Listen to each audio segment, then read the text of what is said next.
And we want to welcome everybody to another edition of Hoops Hidden Gems podcast. I'm your host, David Jones. Man, I want to thank everybody for joining in as usual. We've been off for a little bit. It's been a circuit time on the AAU, and we've been out and about in a couple different cities. And actually, today was the last day for AAU, so everybody gets a little break between now and September, October before the season really kicks off. Tonight, man, I tell people all the time, you never know when you meet people where they're going to be in a couple years. and I say that, and this guy right here, man, the trajectory of his path over the last couple years, I was supporting this man 3 years ago when he was a high school coach in Louisville and had a very good team.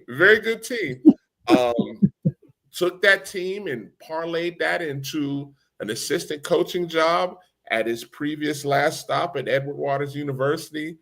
And now, ladies and gentlemen, I'm proud to announce the new head coach at Fort Valley State University, Coach Brandon Britt. How you doing today, brother? Man, I'm doing good. Man, hey man,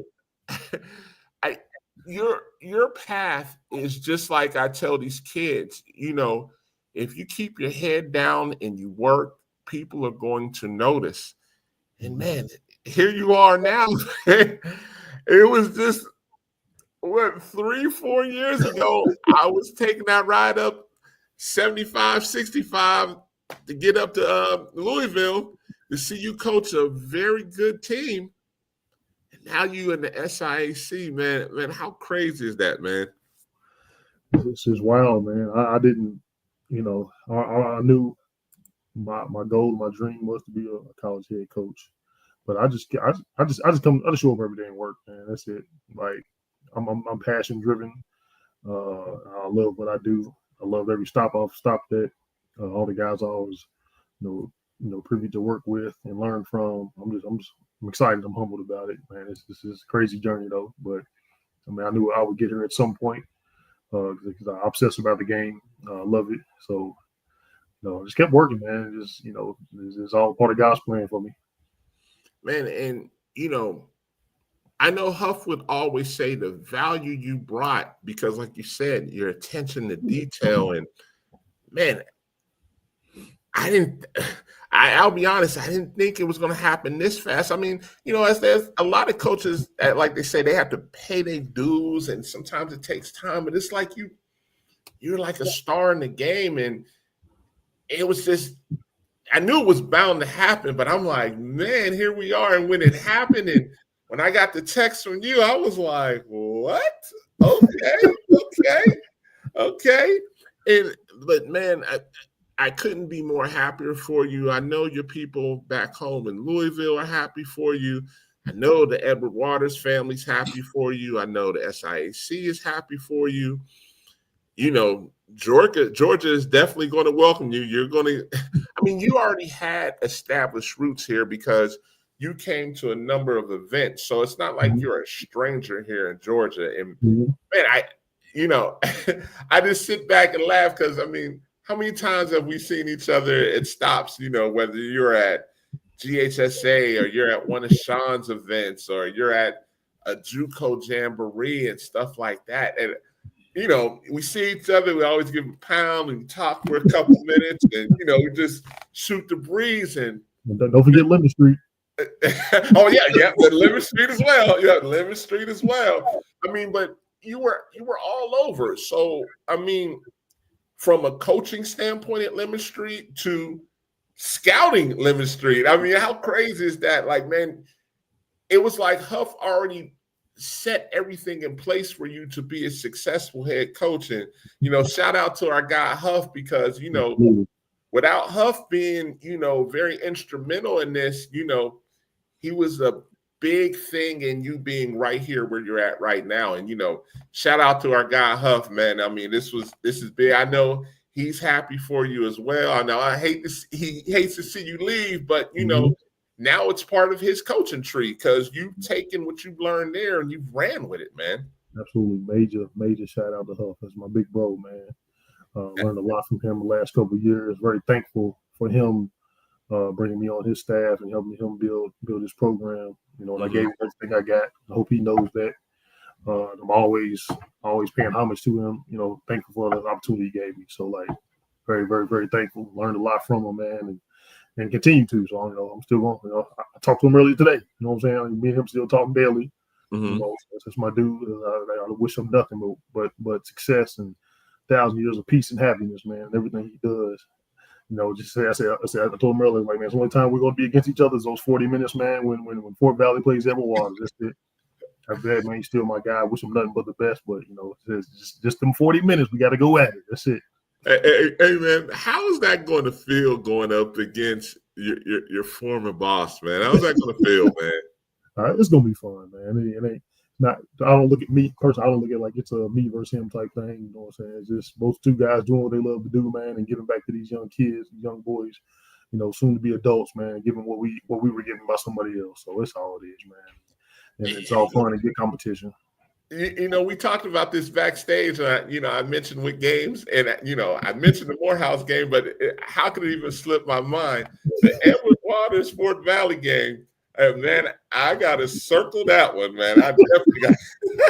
If anything, I would love to call that game right there. That right there, I'm like, I'll be tuned in. Me and Dre will be tuned in for that one. Trust me. It's gonna be in Jacksonville too. It's in Jacksonville. No, it's only one time. One time we play this upcoming year, unless we meet in the tournament. So okay. Yeah. When you send the schedule over, I will definitely star that one. Definitely, man. That's gonna be big right there. Like, outside of like homecoming for us at Edward Waters, I was like, when Britt comes, we might have to make that drive down for that one. But, like I said, I know when you come to Atlanta between Clark and Morehouse, I'll definitely get to see you there, man. But, I wanted to bring you on, outside of just showing love and being happy for you. Man, tell us about Fort Valley State for the listeners that don't know about Fort Valley State. It's funny that your podcast is Hoops Hidden Gems. that speaks to what Fort Valley is. To me, and what I've seen, and since I've been there, it is a hidden gem. I was absolutely blown away when I was brought on campus and taking a tour for the first time. How beautiful the campus was, how big the campus is. I mean, it's the second biggest campus in the state of Georgia, behind UGA. Wow, I didn't know that. They're huge, STEM programs, agriculture, and things like that, the farmland, all this stuff they got. Like, or just land mass wise, it's the second biggest one in the state of Georgia. But Fort Valley, man, it's a beautiful place. Wonderful people there I met. They welcomed me open arms, showed me nothing but love, and very helpful with me learning how they do things there. So very, very humbled and appreciative of Dr. Jones, the president, and AD Johnson. So definitely appreciative of them. So I'm loving it, man. I'm loving it. But it's definitely a hidden gem. Like, people need to really, really look into it when they're looking at the young people want to college and things like that. So, and I'll make sure I do my part as well as marketing the school and the program too as well. So, okay. Now, we know Fort Valley's Division II for some of the listeners that don't know. Tell us about the conference they're in the SIAC. We're Division II SIAC conference. Teams like Miles and Morehouse, Clark Atlanta, and Tuskegee, Edward Waters, of course, us. So it's definitely a competitive league.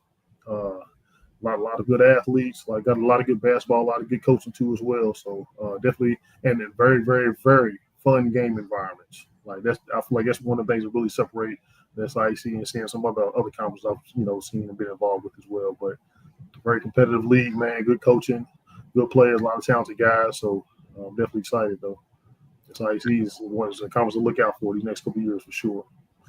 Before we really get into the athletic part, I always like to touch on the academic side, and I'm not going to get deep into it because you're still new there. So some of the basic questions, like what type of majors does Fort Valley have there that for kids that are interested in going there?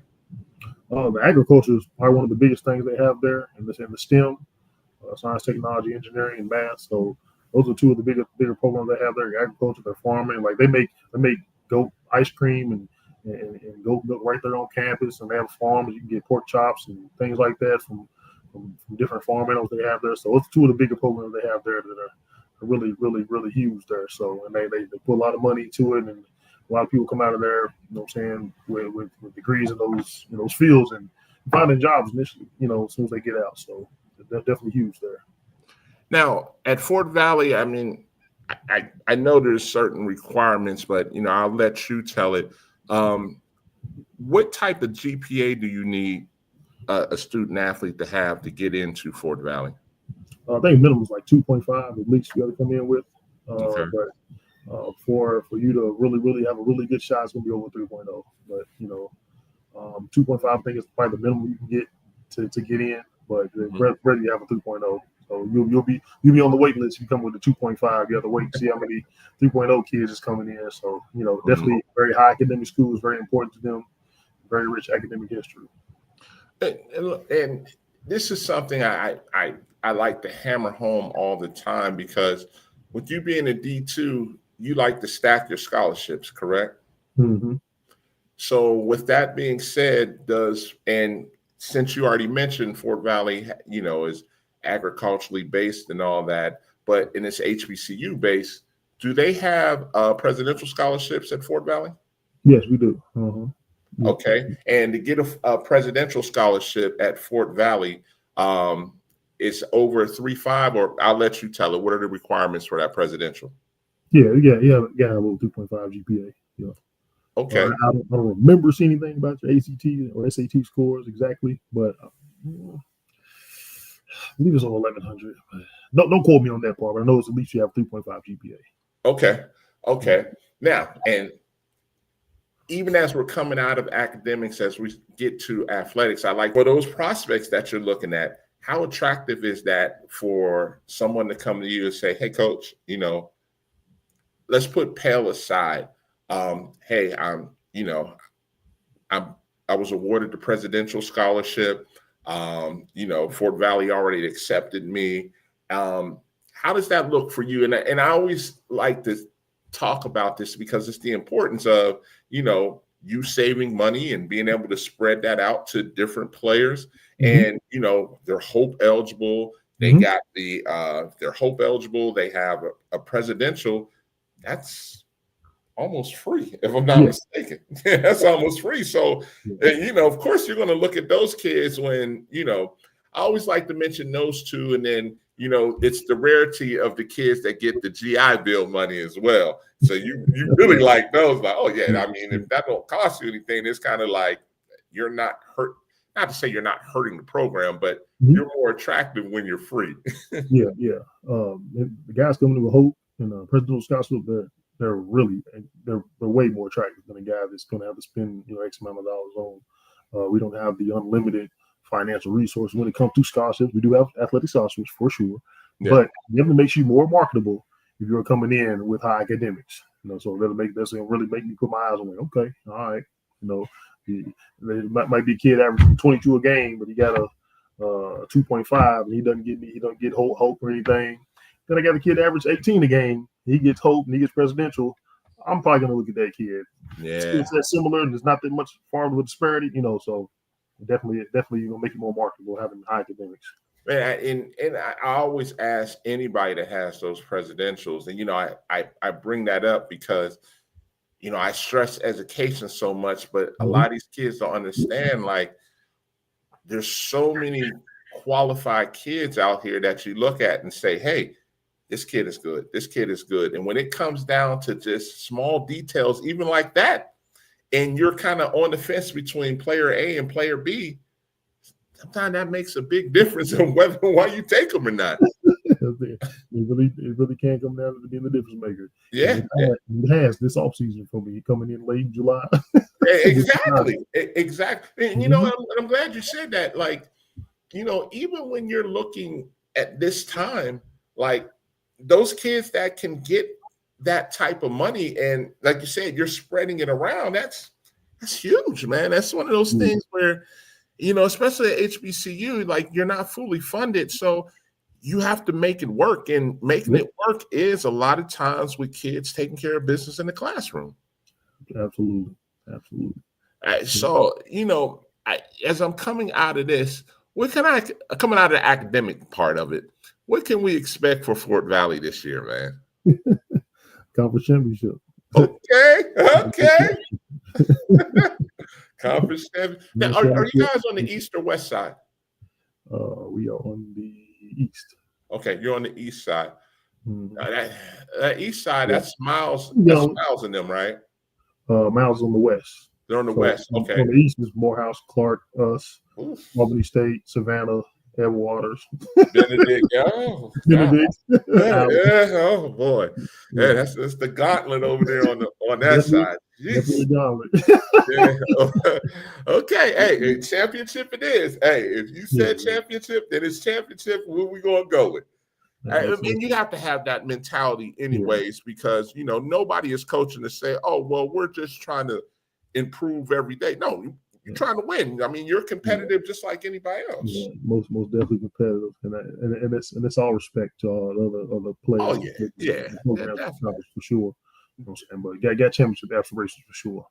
Okay, now what type of player are you looking for when you're going out there looking at players?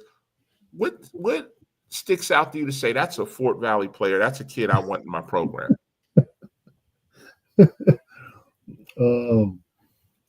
Off the top of the head, motor. Okay. Motor has to be on point. Okay. After motor, probably go with positional size and shot making. Probably a close second for me. But exactly, I can't. I can get you to play intense and play hard for times. I can motivate you, give you a good pregame speech. But I'm gonna need the guys gonna come in and obsess about the game every day, and love the drills that may seem tedious that are huge part of our program. What we're gonna do, we're gonna build to try to win. So, motor, positional size, and shot making. Mm-hmm. Okay. Now, we're down south, so plenty of athletes. Everybody can run and jump. That is true. You were spoiled coming from Florida, because that's when you talk about athletes. There's athletes in Florida, absolutely. Yeah. I'm being honest, and I've been in basketball pretty much my whole life. So when I came down to the South, went to Edward Waters and in Florida, and then recruiting there in Atlanta, Georgia, and things like that. Kids are strong, athletic, and got a lot of will. Got a lot of tough kids. I'm from the Midwest, as you are too, Pittsburgh guy. Mm-hmm. Up north, a little bit more skill, a little bit more basketball savvy, just being honest. You know what I'm saying? Yeah. So, but I'll have a blend of both, moving forward. Okay. But definitely, it's motor, man, positional size, and shot making. Now, I'm glad you just said that, man. And I want to ask you this, and it's just really philosophy, picking your brain. Mm-hmm. Are you going to stay in the Southeast region, or are you going to, like you said, are you going to mix it up and grab some of them Midwest skill players, or some of them up north flashy type players, or is just the best player available, man? I mean, I'm going to take the best available. Okay. Yes. I got pipelines up in Kentucky, obviously, Indiana, Tennessee, Illinois, Ohio, things like that. So I'm definitely going to tap into the Midwest. So I got kids coming. I got an Indiana kid. Got a Kentucky kid, got a Minnesota kid, got a Texas kid. Yeah, got a couple Georgia kids, got Florida kids. So okay, man. Okay, so it's a nice little diverse team. Okay. Yeah. So now, one of the big things, man, and I always want to stress this: how important is it for the kid to come in and to sit down and play defense, bro? If you can remember my Western teams. Yes, I can. I absolutely can.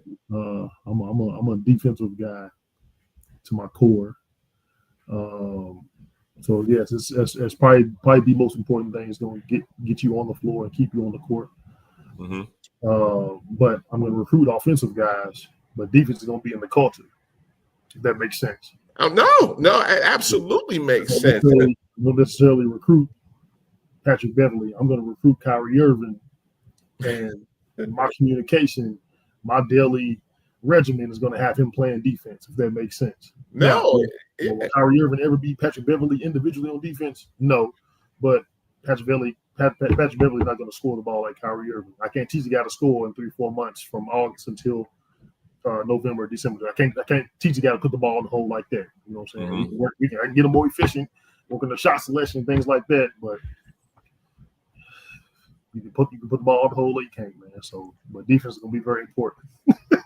And man, that's why I wanted to ask that, because I knew you were defensive minded, and these kids come in all the time, man. Coach needs to see me put up 25, 30, and everybody's role is not the same. And when kids' roles not being the same, they got to understand, like you just said it, and I mean, that's a nugget in itself. Man, if you're not going to sit down and play this defense, your minutes going to be limited if you're getting beat on a regular basis. I mean, because now you're a liability, and in the SIAC, it's attention to detail. Like when it comes down to we needing to stop in the last 2 minutes of the game, because a lot of times these games are so close, and it's the difference of somebody making a crucial stop. If you can't depend on that kid to sit down and make it happen, it's going to show on that tape. I know Huff is going to watch. I know Morehouse is going to watch. I know Benedict's going to watch.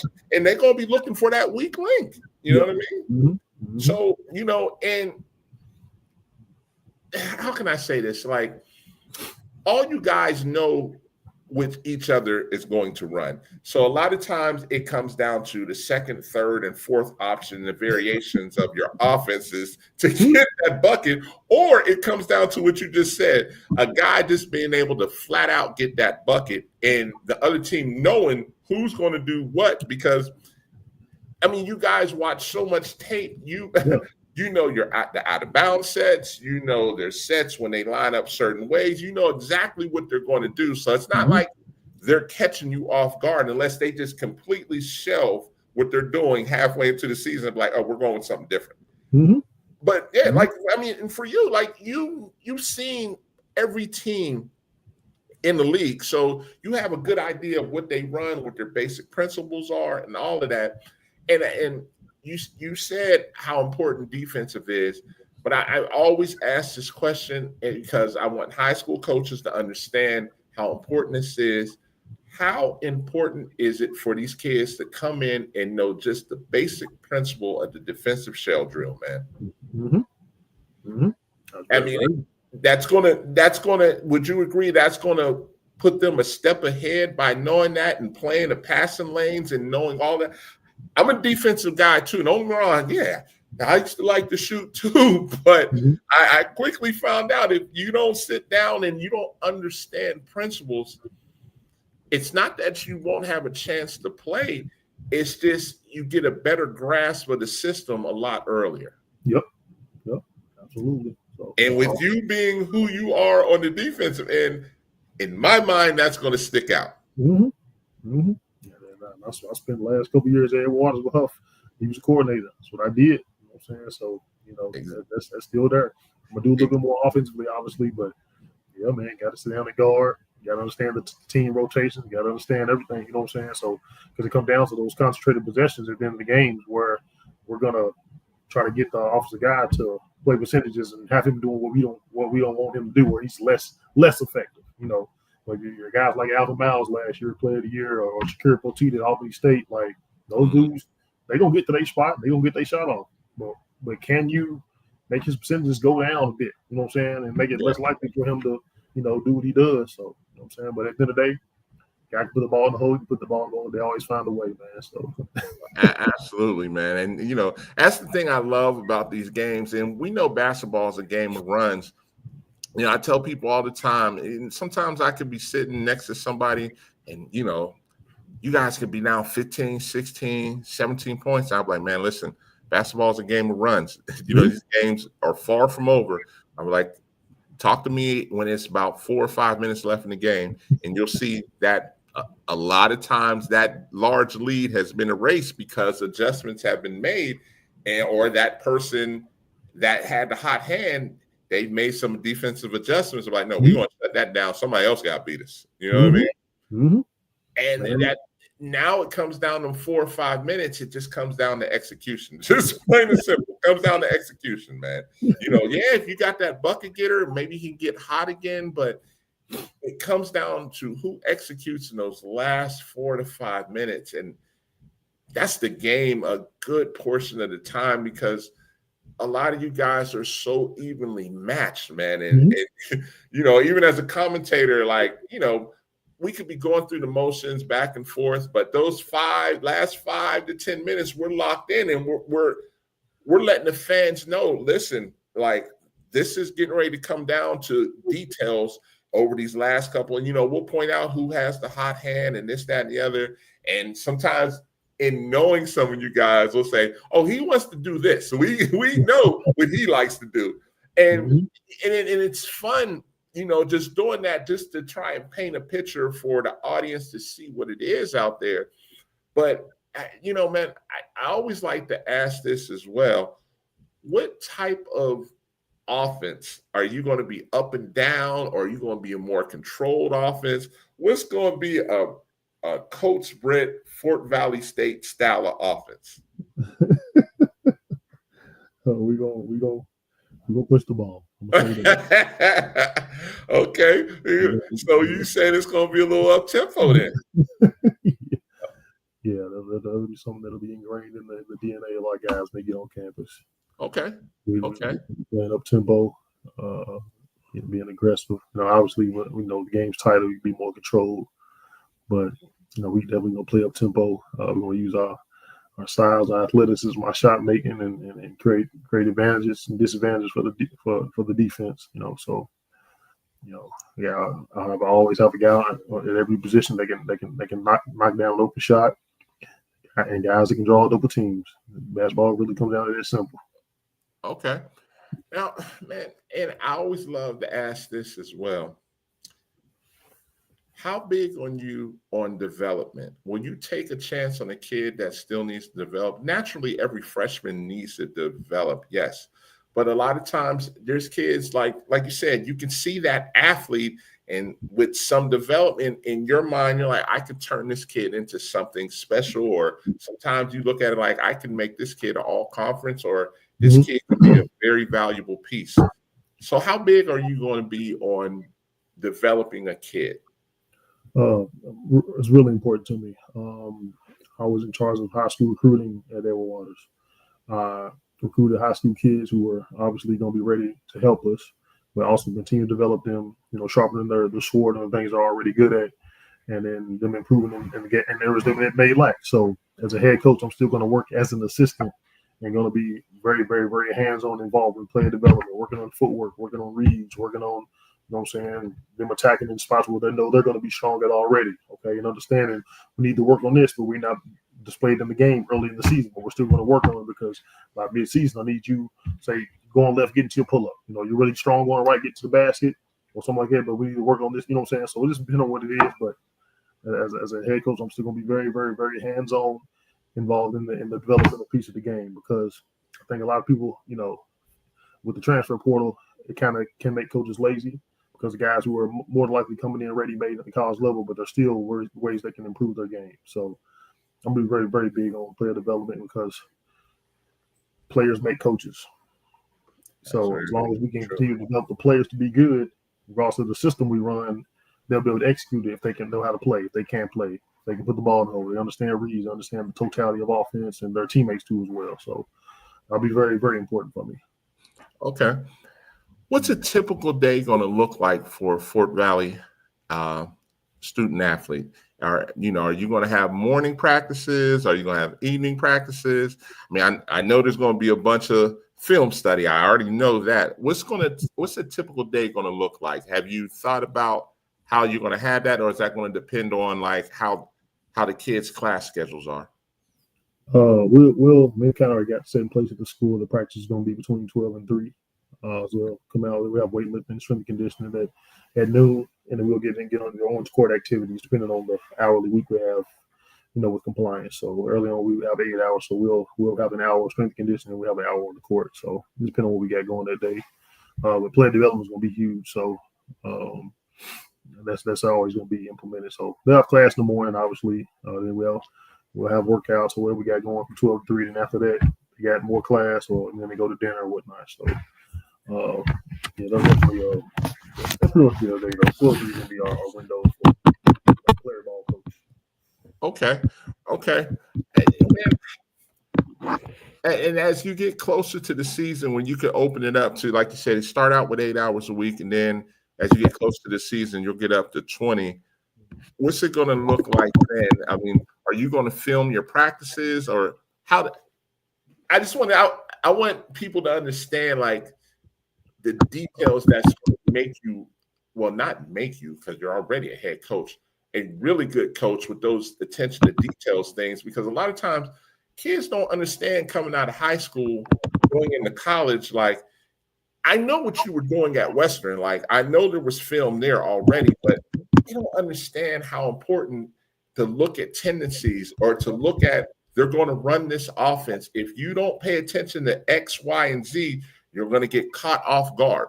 And sometimes it takes them watching it over and over and then implementing that in practice, where you have plays that kind of simulate what other teams are doing. How important is that going to be for you? Film's huge, because the film, and I'll say this in our team meetings, film from me to them is, I'm going to let you know, player, that I'm not an a-hole. And what I mean by that is, when I tell you I need you here, and this is why, and then you choose to go there, and then something gets messed up with me. So I get on you in practice. You're like, oh, coach is picking on me. Why is he yelling at me? Or why is he making me run? Or why is he subbing me out? We're going to go watch film, so you know that I'm not being an a-hole and I'm not just picking on you. So film's huge, man, because nobody's ever wrong in practice. Nobody's ever wrong in practice. And there's been times where I was wrong. I might have been late or something, or seen something different. You know what I'm saying? They get back and film like, oh, my bad. You was right though. You was at this step right here. Why you need to, you know what I'm saying? I apologize. I got some push-ups for him or something, whatever it might be. So, but honest guy, Definitely, man. And you just mentioned something that I feel is so important. And when we talk about policies and team policies, what are just some of the small non-negotiables for you that you're going to establish with these kids right off the bat, man? Non-negotiables? Being early to film, being early to weights, being early to practice. You can't get time back, and then those are non-negotiable. Being late. I mean, you better have and if you're going to be late, or if you see traffic or my tires flat or whatever it may be, talking to my teacher of class, you better be communicating with me or one of the coaches. I'm not playing about time. Definitely understood that. Man, as we wrap this up, man, I love asking this question. This is your time right here. Why Fort Valley State over any other SIAC school or any other D2 school in general? Why Fort Valley State? Fort Valley has the most beautiful campus. And you can play for Coach Britt. I mean, why wouldn't you? They'll learn why here in the next couple months and or years. Hey, man, listen. I know already, but a lot of these kids don't know. A lot of these parents don't know. A lot of fans don't know what's getting ready to happen in Fort Valley. Brother, I can't say it enough, man. I'm so happy for you, man. So happy to see this journey, and I get the biggest kick just out of just being a supporter, man, and just seeing you elevate to where you're at right now, man. Beyond happy for you, man. Your volume's going out, Brett. Can you hear me? Yeah, I can hear you now. Yeah, I was saying, man, I'm very demanding of my guys. Got a very high demand on them. Your volume's still a little low, Brett. It's still a little low. Hello. Okay, now I can hear you. Okay. I was just saying, man, I'm very demanding on my guys, but very loving too as well. So, I'm just gonna put a high demand on everything they do. Everything's got to be at a championship level, but I'm gonna love them too. I'm gonna take care of the best of my ability. So, I'm excited, man. I'm excited for the opportunity, for sure. Man, I'm excited for you, man. I'm just a basketball head anyway, so I'm gonna travel no matter what it is, and I can't wait just to see you on that sideline. Navigating your squad. When you got your Fort Valley supporters behind you.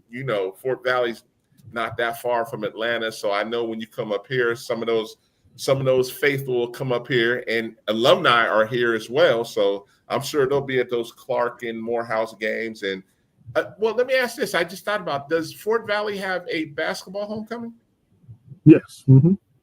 Oh, okay. Yeah, I'm about to make it my business to get down there for that basketball homecoming. Mm-hmm. I know I was mad last year because I was going to the JUCO Jamboree down in Albany, and it was the same time as Fort Valley's homecoming. Hey, man, listen, 75 was gridlock trying to get past Fort Valley. That exit right there, I was like, man, what is going on? And I had a friend. She was there, and I called. I was like, man, so this.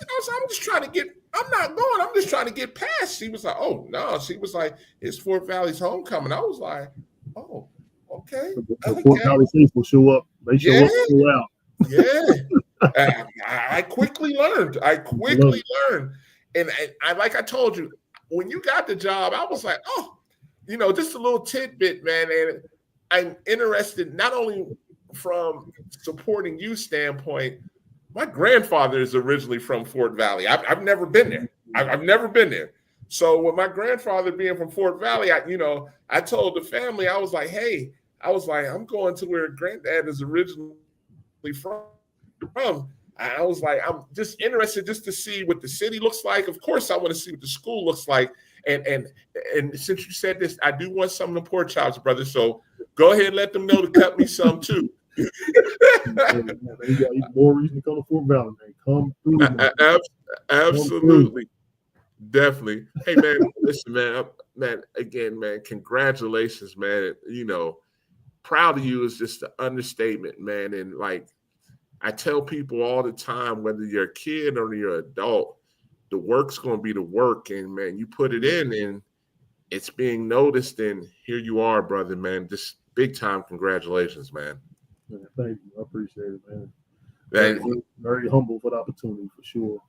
Yeah. I mean, and you were already family, so I hate to even say this, like, this isn't the last time you're going to be on this show here. Like, man, when you was at Edward Waters, when you was at Western, you was already considered family. You know what I'm saying? So you're going to be on this show a lot more in the future, man. I remember my first interview. You came on Warriors. Yeah. And man, I remember so vividly when Madre was like, man, you guys see this team, man. This team is not bad. And I was like, okay. Because he always hollered about Louisville. I was like, well, we're going to see what it is. And I walked in. I was like, hey, man, they not bad. They pretty good, man. I love that team. I mean, I can only imagine. I mean, because some of those kids you had a number of them were D1 prospects. Mm-hmm. I know you would probably made those phone calls and be like, if you available, the home is here. Because those kids you had at Western, I was like, oh. I got one's here now. One's coming. Oh, okay. Maybe another 2 or 3 next year. We'll see.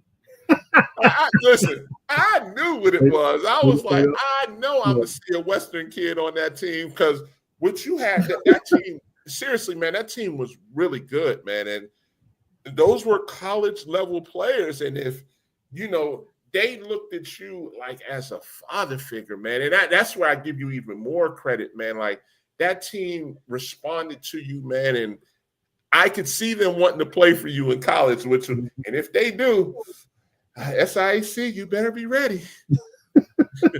You better be ready because those kids were very good. So, brother, you know, like I said, man, hey, definitely congratulations to you, man. And, you know, I already said you'll be on this show. I can't wait. Fort Valley Faithful, I will be in the building at some of those games between I want to get the homecoming. The Clark and Morehouse game, I'll definitely be at those. But I just want to get there and just see what Fort Valley is. Like, you know, you talked and raved about it. So since that's one of the few places in Georgia that I've driven past it but not actually stopped, I want to see. I want to see. Time is now. Yes, sir.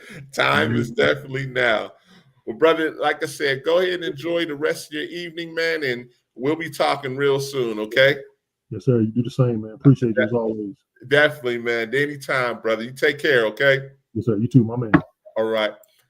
Man, listen, you know, as they like to say, the work is the work. And with that being said, whether you're a coach, whether you're a player, whatever you are in this business, if you're out here working, people will notice. And this man right here, I mean, living example of it, prime example. I mean, 3 years ago, I was going to watch him in a high school gym 3-4 years ago. And how crazy is that? And he went from a high school head coach to an assistant coach to now he's a college head coach. If that doesn't speak about his work ethic and his resume and being very well respected, I don't know what else does. That's going to do it for tonight. Thank you guys so much for tuning in. You know, we had been out for a little bit because, you know, AAU season was going on. So I was a little bit of everywhere.